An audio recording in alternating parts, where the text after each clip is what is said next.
Mina and Jude meet each other in the most unlikely of circumstances. Closed down in a restaurant bathroom by chance, they avert their eyes from one another and are extremely embarrassed by the current situation.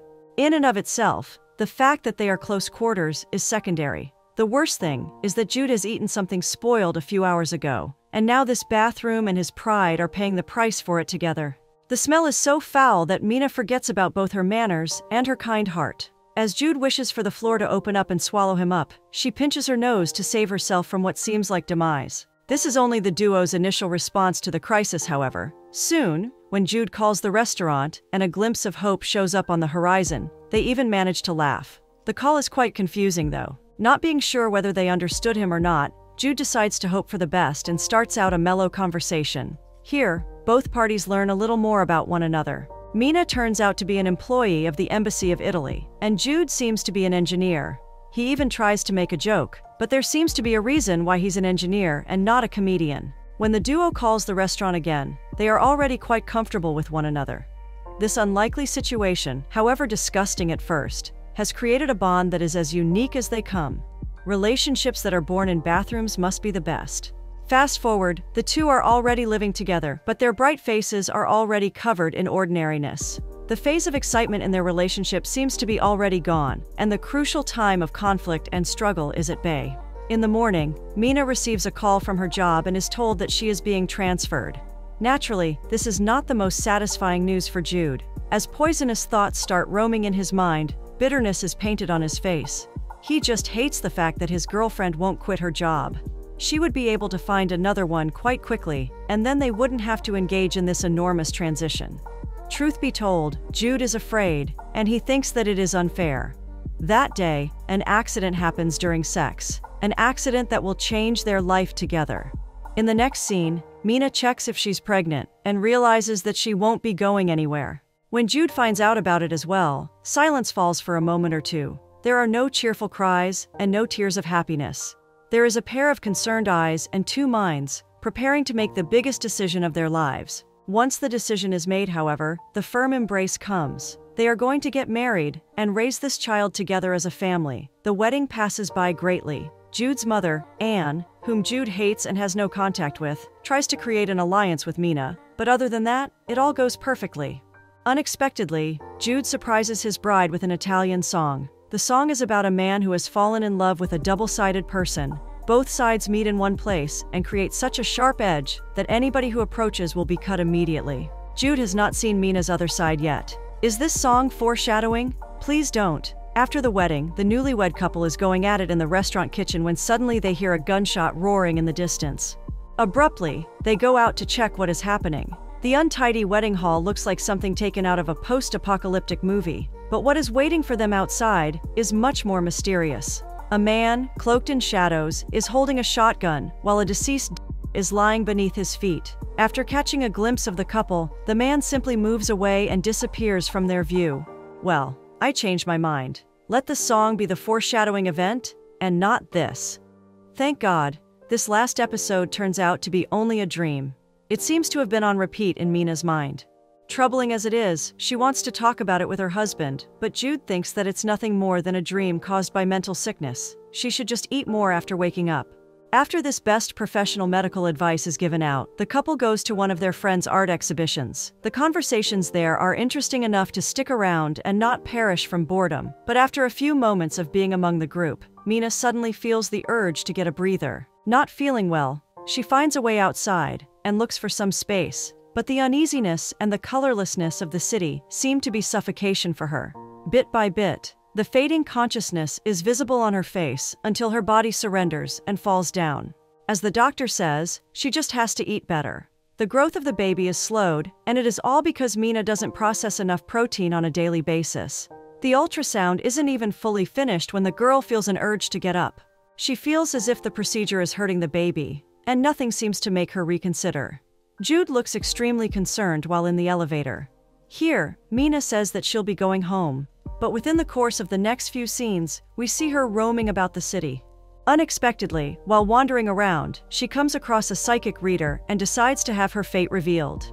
As the fortune teller says, she is carrying an indigo child, the kid who will grow up to change humanity. Jude laughs wholeheartedly when he hears about this, and Mina follows his trail, only she seems to believe the fortune teller on a certain level. As her husband makes jokes, she gradually starts talking about weirder and weirder things. The peak of this is when she says that her body is trying to detoxify itself.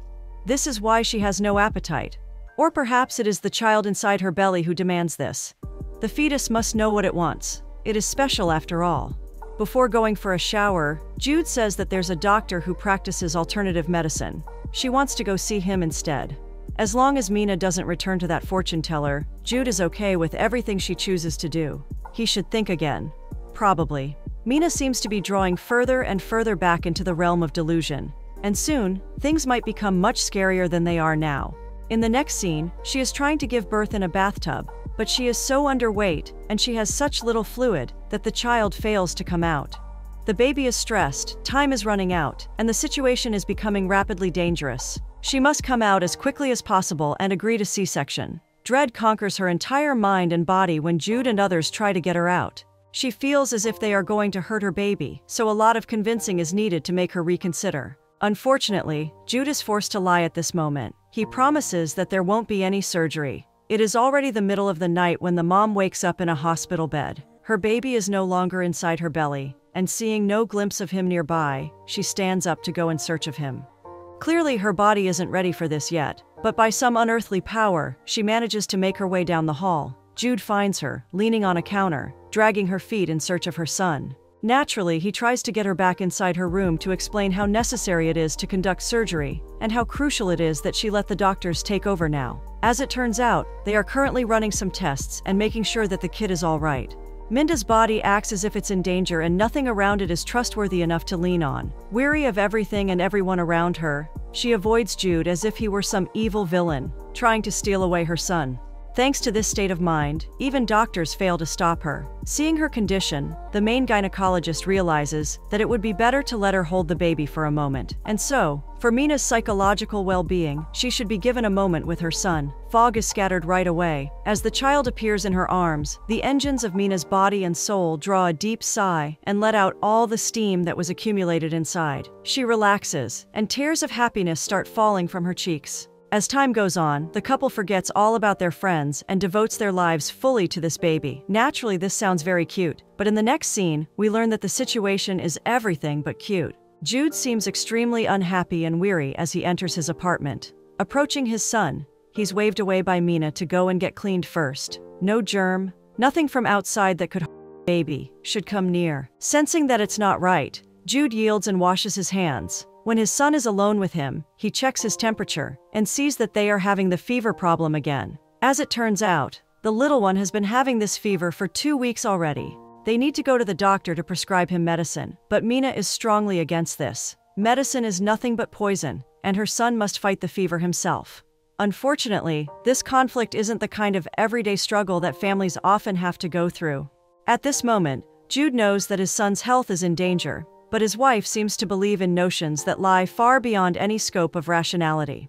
She senses that the way she deals with her son's health is correct, and her main compass in this business is her feelings. Additionally, she never wants to leave her baby alone. Both the mother and the child must remain inside this safe space and avoid the outside, where rows of stinking poison clouds roam the streets. When this way of raising her baby is challenged by Jude, Mina simply calls him a few pretty names.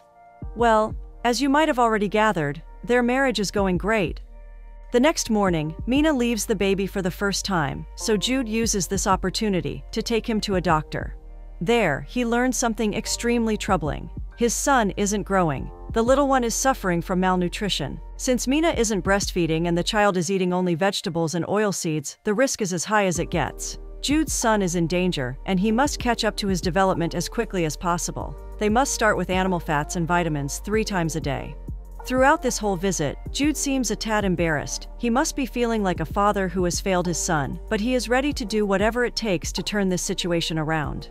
Walking toward home, he buys some mashed turkey meat and feeds it to his son. The kid devours it entirely in seconds, and he seems to be ready for some more when finally Mina arrives home. Naturally, her internal alarms go off immediately after seeing that her son is eating animal meat. Ready to fight, she approaches her husband and starts scolding him. When suddenly, we see Jude raising his voice for the first time in this story.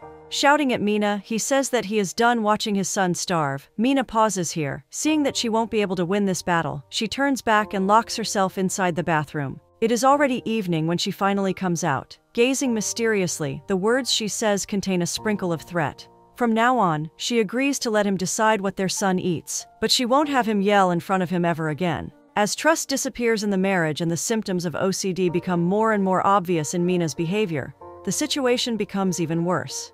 In the next scene, she is feeding something to her child in secret. This supplement has not been prescribed for the little one, so she feeds it to him in the bathroom. When Jude arrives from work, she hides the traces and averts her eyes from him. It is clear that she is hiding something very important, but the bigger revelation of this scene is that their son is still not growing. As it turns out, it has already been 2 weeks since the little one has been eating the new diet, but nothing seems to have changed. Jude is extremely concerned, but Mina doesn't share his fears. The sick atmosphere of his home and his wife's unnatural behavior clearly make Jude mad.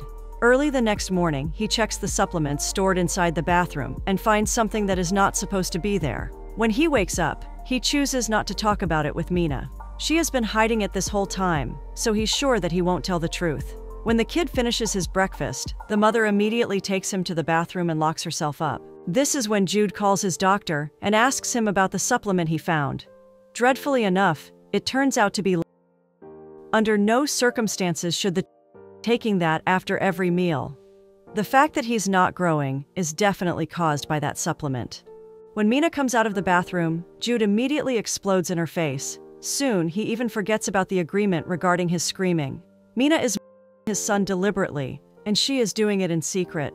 Enraged and anxious, Jude's entire body is taken over by a fatherly instinct when Mina says something that angers him even more. She says that the food he's been giving him is and that this laxative has been protecting her child from it. This is all Jude can take. As a horde of angry Slayer bees overcomes his entire consciousness, he hits Mina and regrets it immediately. The family is finally divided. The love that blossomed out of the most unlikely place is nowhere to be found. In the next scene, Jude comes home and sees no trace of his family there. Anxious, he goes outside and after a very long search, finds Mina walking along a street. The sight of her walking their son warms the man's heart. Mina is finally outside, so her mind must be clearing. When Jude expresses his joy, Mina responds to him with a bittersweet sentence. She tells him not to forget that they are a family. In this warm moment, everything seems possible. Their relationship can be turned around. Everything will be fine. The next morning, Anne comes for a visit. After crunching her son in pieces by pelting him with insults, she catches a glimpse of Mina and immediately turns into an angel. Levitating towards her as a jar overflowing with sweet honey, she greets her with love and affection. What a lovely and stable lady she is. Now we can understand where her son's emotional stability is coming from. As if it were Charles McGill's house, Anne's phone is taken away from her and left at the bottom of the stairs. The anxious, restless atmosphere of the apartment soon surprises the woman. Sensing that something is not right, she follows her son and her grandson outside for a walk. Naturally, she wants to talk about Mina and the kid's sick appearance, but Jude avoids a conversation. This is no longer a walk. This is a chase. Jude leads her to a church then. In this place, he can feed his baby without the fear of it all going to waste. When Anne keeps asking him questions, he decides to tone the situation down a little bit and tell her that Mina has a small obsession with purifying the kid's body. It's only a phase, and until it passes, he will feed his son in this way. It's nothing serious. Anne realizes what her son is really saying, of course. After the meal is done, she advises him strongly to get help for Mina. She is going crazy, and she needs to take care of her obsession. Unfortunately, Jude is very accustomed to not listening to his mother's advice. Mina needs her family to remain by her throughout this phase. He cannot go against her. When her son and husband arrive back home, she smells the food from the kid's lips. Her eyes start blazing in a different light then. She knows what Jude has been up to, and she feels an urge to somehow fight back. Her son is being while he needs to be pure. Her insides are exploding with bitter thoughts, but on the outside, she is silent. The artificial, unnatural peace in the house manages to deceive Jude though. Sensing a possibility of intimacy, he approaches his wife from behind and starts kissing her neck. Expressing his love, he attempts to make a warm memory out of this afternoon, but unfortunately, Mina is in no condition to return the same feeling to him. Her son is in danger, and her husband is full of mistrust. When the kid starts making noises from the living room, alarms go off and she feels an urge to go be with him, but Jude stops her. saying that he will take care of it. He offers her to get a bath. Naturally, Mina resists at first, but the man is very persistent with his offer, so eventually, she surrenders. When the bathroom door is closed, Jude runs toward his son reactively. He can sense that Mina is eavesdropping, and he is right, but the sound of running water deceives him still. After changing his baby's nappies, he feeds him some meat. Early the next morning, however, Mina wakes him up and lets him know that her son just vomited some meat. She says this in an almost victorious way, as if a powerful weapon has just appeared inside her hands. Feeling exposed and in danger, Jude finally decides to share his troubles with someone outside his family. The lawyer who listens to him manages to look at the situation from an outsider's perspective. She comes up with the most rational solution too. Jude must first take his son to safety. He then must try to gather up as much evidence as possible that his wife is not feeding his child due to a psychological illness, and then he must take this case to the court. It is all for the well-being of his son. Suddenly, however, she realizes that this process will be much less painful and long if she just signs an order, demanding Mina to leave. Jude has some medical papers that prove the child is starving, and that is completely enough. Naturally, this is easier said than done. Mina will never agree to have her child taken away from her. This sounds really harsh, but Jude will have to kidnap his own child.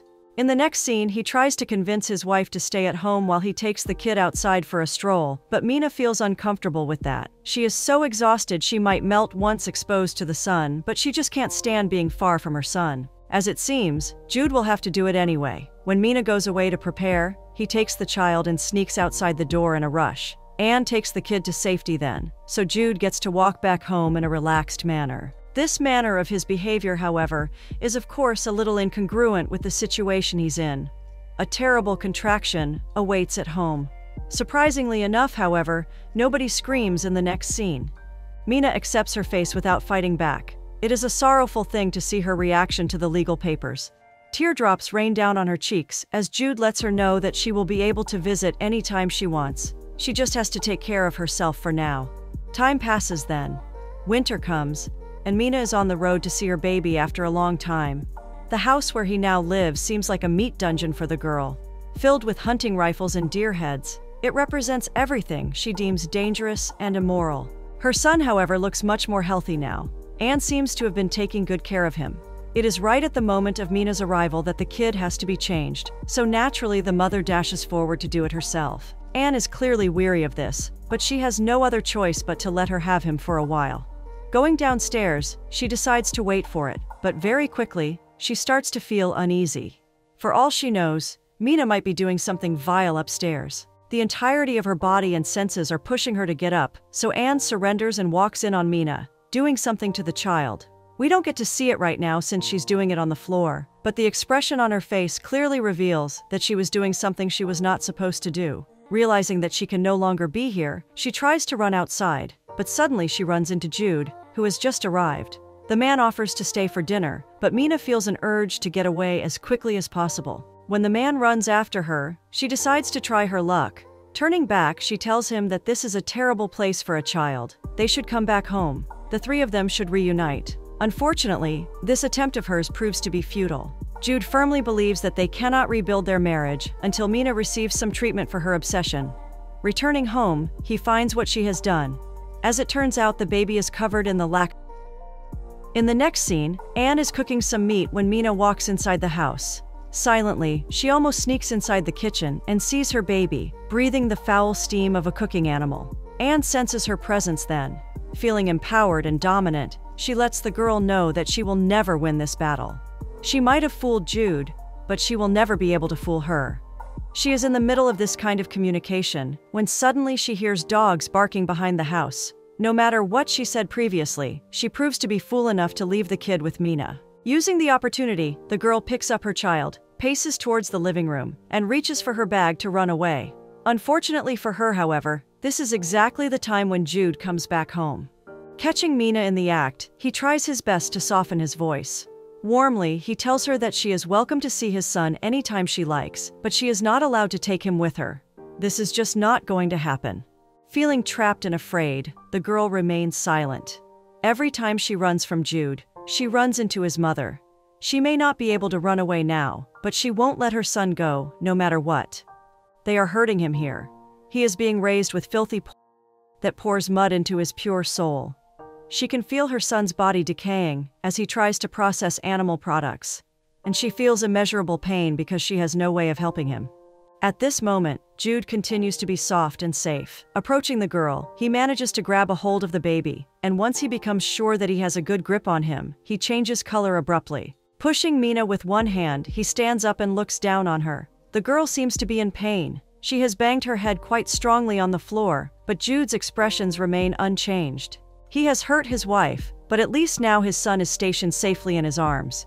It is a pitiful thing to watch as Mina leaves the house. Slowly and silently, every step she takes screams of defeat and despair. This is only a battle lost, however. At this moment, Mina lost a child, but she gained a very powerful weapon to win the war. That night, she arrives with the police, bringing the order to take the baby away from the man who recently assaulted her. She is completely mute and unresponsive as she makes her way towards her son's room. Jude and Anne try their best to convince the police that they are making a serious mistake, but nothing seems to work. Mina gets back inside the police car with her son in her hands and drives away, calm that her child is finally safe. In the next scene, Jude tries to settle this matter over the phone. Talking to the police, he expresses how blown away he is that it is even legally possible to take his son away like that.